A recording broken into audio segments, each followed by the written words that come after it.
Created new floor plans for Casco. The other ones look kind of outdated to me and not very eye-friendly. I don't know if anybody else agrees with that. I'm going to show them real quick. I do not have them hung up for us to use yet, but I'm working on that slowly but surely. We're going to rename the, I don't know, I guess frames that they set in. We're going to avoid using glass. For obvious reasons. We've got some plexiglass ones that we're going to start using. Right here is going to be our main building new floor plan. This computer is extremely slow. I apologize.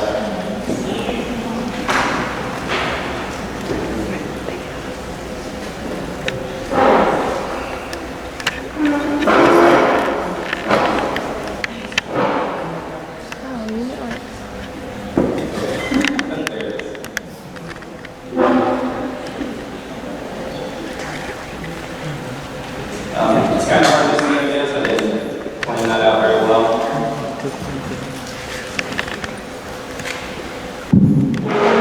But if you can kind of see, I redid the whole floor plan, named everything, put where our fire extinguishers are so we're able to find them. I also have our defibrillator right here. I think it looks a lot better. The other one was a little small and it was handwritten on the locations, such as like the kitchen was handwritten in. I thought it didn't look very great. So I've updated that one. Also here is admin. Trying to look at all these so we don't have to wait here awkwardly. Here's the downstairs admin. This one is also updated to where there's no longer handwriting in there. Fireplaces are marked with a red star, just like the other ones. And here is the recycling area. Fire extinguishers marked clearly. And then our admin upstairs.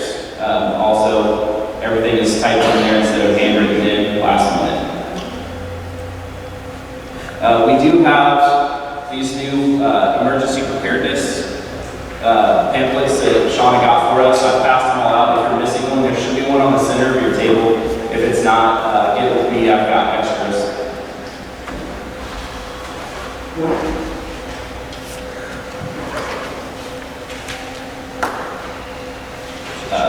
We have our safety drills here. I'm just going to read these real quick. Nothing super fancy or life-changing in these that you wouldn't have known before.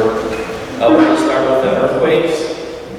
Earthquake, it's best if you can get underneath the table so you don't have anything fall on top of you. You will want to avoid any windows, archways. Those are not safe places.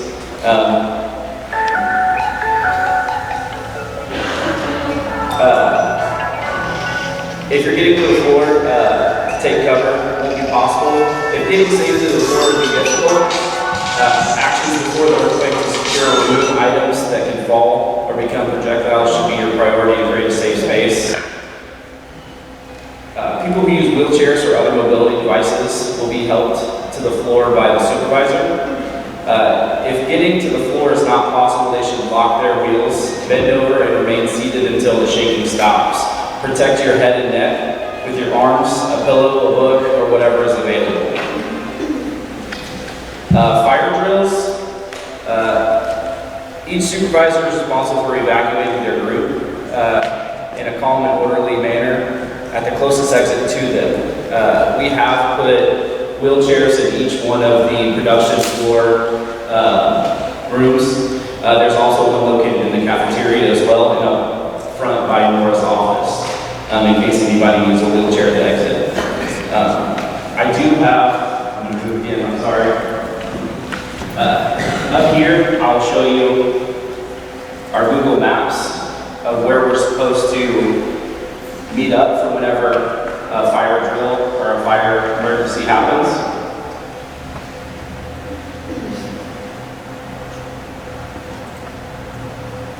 Here's the map of Casco. TCM will come out this way, and they will make sure that everybody is staying out of the road. And then we will meet over here by the dumpster. Not a very glamorous place to meet up, but if it's a fire, we're far further away from everything. Any questions on those?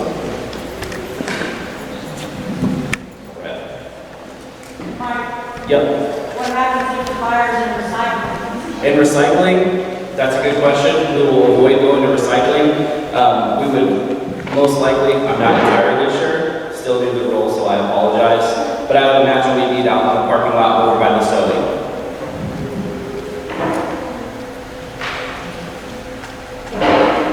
Next is our safety program.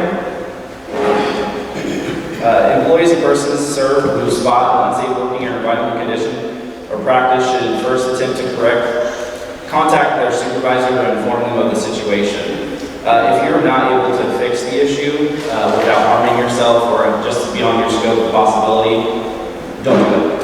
Get with your supervisor and they'll get a hold of Sean or myself or even Jimmy, and we'll take care of any issues that come up.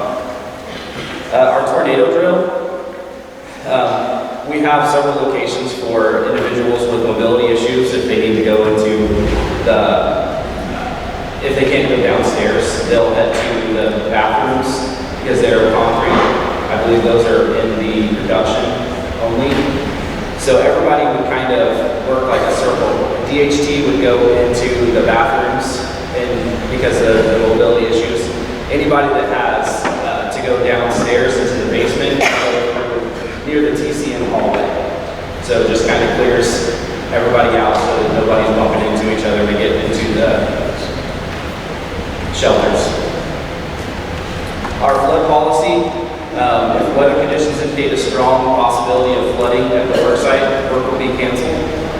Should flooding occur while employees are at work, emergency assistance will be sought for evacuation. The emergency evacuation plan shall be followed. If employees cannot be safely transported to home or the Red Cross will assist in providing care. Staff members are expected to remain at work or at the evacuation site until adequate support is obtained to the persons receiving services. Bomb threats, we all have underneath our phones the red folders. Those you'll flash around to get everybody's attention so that we know that there's an active bomb threat, and then we will evacuate the building. First response before implementing any of the following procedures: be calm. More injuries are caused by panic than actual bomb explosions. Hasty actions may actually cause a bomb to explode.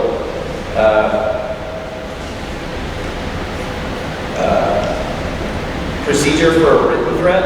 Upon receipt of a written threat, notify the CEO or one of the staff on the management team who will immediately call the police. Do not overhandle the material.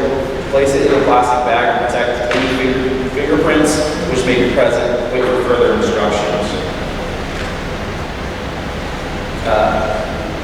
If we receive something suspicious by mail, notify the CEO or one staff of the management team. Upon receipt of any packages or letters with the following characteristics, if you suspect the presence of explosive material: foreign, airmail, or special delivery postage, no return address or poorly taped addresses, handwritten or misspelled addresses, excessive weight or excessive postage, rigid envelopes, oil stains, or discoloration. The administrative response. The response to the bomb threat situation will depend upon the information gathered under the above procedures and recommendations of the police. Possible response may include the CEO or management staff will notify the police and follow their instructions. Responses may include total evacuation by using the fire evacuation drill and moving at least 300 feet away from the building. Evacuation of a specific program area through verbal communication to the staff. A search of the entire building by the police. Do not use cell phones or walkie-talkies. Any questions on bomb threats? Power failure procedures. In the event of general power outage or power outage affecting a piece of equipment, the following procedures shall be followed. The supervisor in charge of the area shall move all persons a safe distance from the piece of equipment or away from all equipment in the event of general power failure. If a single piece of equipment experiences failure, the equipment shall be locked out and tagged out until EOC or trained personnel can attend to it.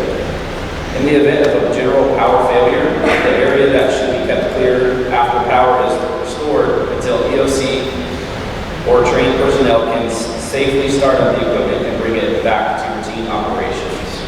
Any questions on that? Jimmy will have more about lockout, tagout procedures shortly. He's excited.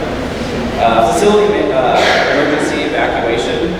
The Director of Finance shall notify authorities of the need to evacuate by contacting 911 using landlines or cell phones. Do not use cell phones if a long threat exists. The fire drill procedure will be used to exit. This kind of seems like we've already gone over. And account the persons. Then the safety coordinator shall coordinate the movement of people in safe temporary holding area until emergency assistance arrives. Depending upon the circumstances, this may take place before the authorities are notified or after they have been notified. Take attendance to ensure everyone is accounted for. Or remove all records if time permits. The program support manager, front desk attendant, the director of human resources shall take the emergency number file from the building if possible. If the file cannot be retrieved, the emergency file maintained off-site will be retrieved. All available staff will assist in maintaining a calm, orderly environment. Once the emergency personnel arrive, they will take over management of the situation. All staff shall assist personnel as instructed. The Harrisonville City Plan calls for transportation by school bus if there is need to evacuate. If this is not possible, Casco personnel will use all available vehicles to transport persons served. This includes emergency use of staff vehicles. The Red Cross will assist with needs and with notification.